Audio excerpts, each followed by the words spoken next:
Ne, un taču ir jātē. Tā kā kaimiņam pilsētā, ja? Gandrīz, vai ne? Jāpievelk, jā. Neredz neko. Gatavojas rūta dāboliņā ar virguloru.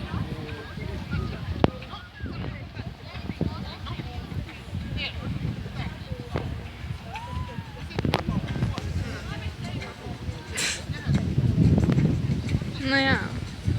Krāsains kārciņas.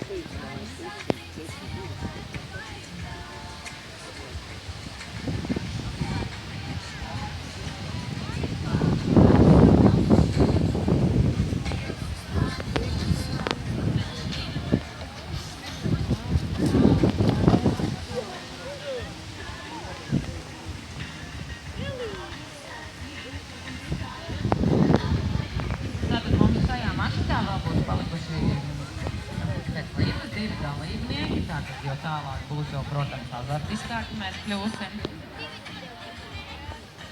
Bet mēs arī katru no šiem vadības maršruta dalībniekiem atbalstīsim, vai ne? Bet skatāmies uzmanīgi, ka tiem aplausēm Ilzi tā iepētās uz jums visiem, ja, uz jūsu visām krāšņajām jakām. Un paldies Dievam, ka nav lietasargi, man liekas, vienmēr ir tāds biedējošākais elements.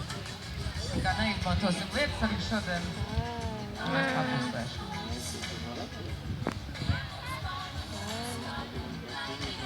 Nu, uz lekšanu viņi ies labi. Jā, tas ir uzlējuši.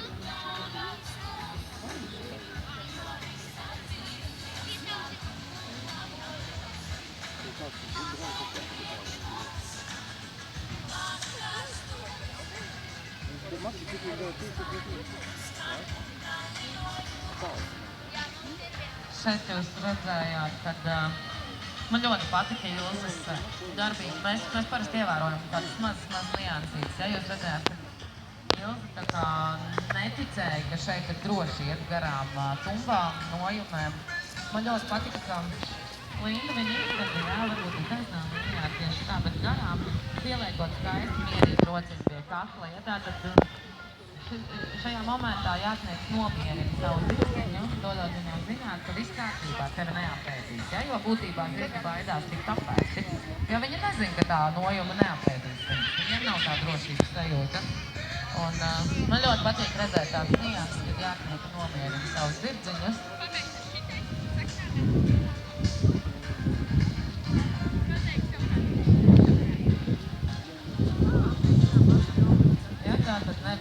Nevis sodot vai kļūstot paši nervozi, ja, bet līdzi pasmaidot. Teiks Ilzei, ka viss ir kārtībā, vai ne?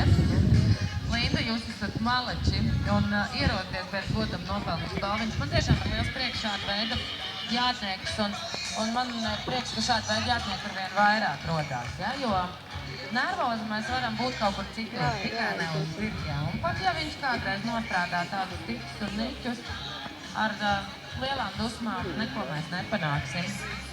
Mēs varam būt stingri, korekti, ne nervozi un dusmīgi, bet šodien nav neviena tāda dalībnieka. Jo es zinu, ka Rūta Dāboliņa ar Lordu ir ieradušies no zirga.